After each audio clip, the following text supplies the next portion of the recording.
Hello and welcome to our YouTube channel, AJ Travel Adventures. Today we're going to show you how we spent 2 days in Basel and hopefully give you some top tips so that you can make the most of your short stay. Throughout this video you will see street names, so be sure to make a note of them if you want to visit any of the streets that we did.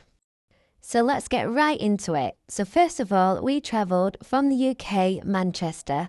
We flew in to Mulhouse Airport, which is on the border of Switzerland and France. Once you've left border control and collected your bags, if you're staying in Basel, you leave through the Swiss exit. If you're staying in France or Germany, you leave through the French exit. We stayed in the Pullman Hotel, which was around 15 minutes in a taxi from the airport, and cost around £20. So at first, crossing the main bridge, Basel looks like any other European city. However, just wait for it.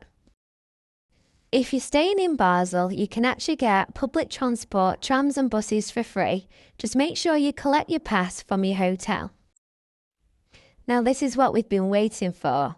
Our advice to you is to start your walk heading towards the Natural History Museum of Basel. This is where you will find the most picturesque European architecture and the Old Town.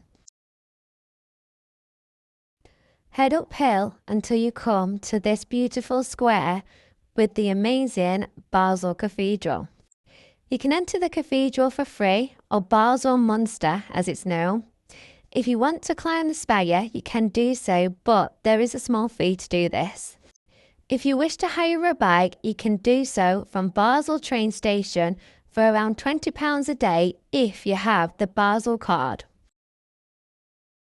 Walking through the city centre on a Sunday, you'll see that all the shops are closed. However, further in this video, you will see that this will be a great time to explore all the beautiful little side streets. This amazing, vibrant building that you see here is 500 years old and is Basel's City Hall and Parliament building. You can enter the courtyard for free, which is an absolute must-do if you wish to view the Renaissance and Gothic painted walls. Again, for another small fee, if you wish, you can enter into the Parliament building for around £10. We made sure that we explored as much of the city centre as possible, which included all the back streets. Don't forget, take a note of the names. Each colourful back street that we found preserved medieval core, and within the city there's over 200 beautiful fountains. We were here on the 27th and 28th of December, so the streets and the city was really quiet. This beautiful medieval street in the Old Town highlights beautiful Swiss architecture. Be sure to make a note of this street name. From here we then headed towards Basel University to a street called Peter's Platz. We then made our way around to view the gate of Spalen. I'm not sure if that's how you pronounce it, but let's go with that. This is one of 3 remaining gates of Basel's old city walls. At the end of this video, I'll add in further clips of streets that we visited. However, now let's head over to the 3 countries monument, where you can actually stand in 3 countries at any one time. This unique place ties in to the Swiss Grand Tour, which is a driving route across Switzerland which showcases the country's most beautiful and outstanding natural beauty and landmarks. So we started our walk along the Rhine River near Horburg Tunnel. The route was flat and an easy walk. It took us around half an hour. There is options to get a taxi, which would take you around 10 minutes. Along the route, we came across the most interesting communal area. We weren't actually sure what this place is. We've looked on Google since and it says that it's a communal area that comes alive either at night and during the summer times. However, it was still really interesting to explore. If you've ever been to Budapest, we felt like this was something similar to Ruins Bar, just an outside area. We were almost sure that these grounds were also occupied by people living here as well. The cafe on the grounds gets a really good reputation for serving quality coffee with a free smile. From here, it took us around 15 minutes to get to the three countries. Well, I'm not going to lose Johnny in that coat, am I? So the three countries that you can be in any one time is Switzerland, Germany and France. If we were to have continued walking over the bridge in the distance, we would have been in France. It's said that many locals live in one country and work in another country by commuting every day over the border. From here, in any one day, you can literally have breakfast in Switzerland, dinner in France and tea in Germany, whatever floats your boat. This is a must-do and a must-see, so be sure to add it to your itinerary list.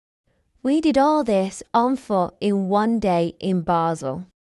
Day 2, we took it a little bit easier and we made our way to a unique food court situated near the train station. This hall has dozens of stalls featuring cuisine from all around the world, including Brazilian, Ethiopian, Greek, Mexican, Iranian, and many, many more cuisines that you can try. It was very popular and even included a good old fish and chip shop. Now let's get back to some of the streets that we explored. To see this street art masterpiece in the city centre, pause the video and take a note of this street name coming up. It's also conveniently situated beside a rock and roll bar. What famous musicians do you recognise on this wall? This is known as the House of Rock mural. This colourful street is also a short 2-minute walkway from the wall art. At the tree, it was so heartwarming to see the Christmas wishes that the children have hung on the tree for Santa. Although we couldn't read German, which is the official spoken language in Basel, we could definitely make out the words iPhone 16. Once again, nearby, there's another beautiful, classic Swiss street for you to explore. As the night started to draw closer, we decided to find somewhere to eat. Just off Middle Bridge, this restaurant called Banks looked very aesthetically appealing. However, after a little bit of research, we decided to head to an outstanding Italian restaurant located just a few doors down. We must say that this Italian is definitely up there with one of the best that we've ever visited. Now, we're definitely greedy because we're used to cruising all the time, so we got a 3-course meal with an extra second dessert each. The meal cost us around £150. Now, is it me, or is it really mean that Johnny told me that them pink lights were the Northern Lights, or am I just silly for believing him and getting really excited? During the daytime, we also took a walk up the River Rhine in the opposite direction to the Three Countries Monument. Once again, beautiful streets and architecture to explore. It's within this area that you will also come across the Munster ferry crossing. This ferry has no engine at all, and it moves solely by using the Rhine's natural river current, guided by the cable above. We didn't go on the ferry, but we were advised it's fairly cheap, around £2 per crossing. But it's worth noting that when you get to the other side, there are a lot of steps to get up to the Munster.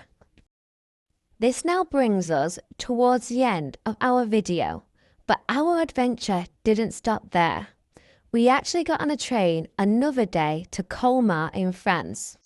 We explored one of Europe's most famous Christmas markets and 2 magical towns that are said to have inspired the fairy tale Beauty and the Beast. Subscribe to our channel to be notified when we upload our itinerary for Colmar, and also to help us keep these videos coming to you. Thank you for watching, and feel free to check out our TikTok account, AJ Travel_Adventures.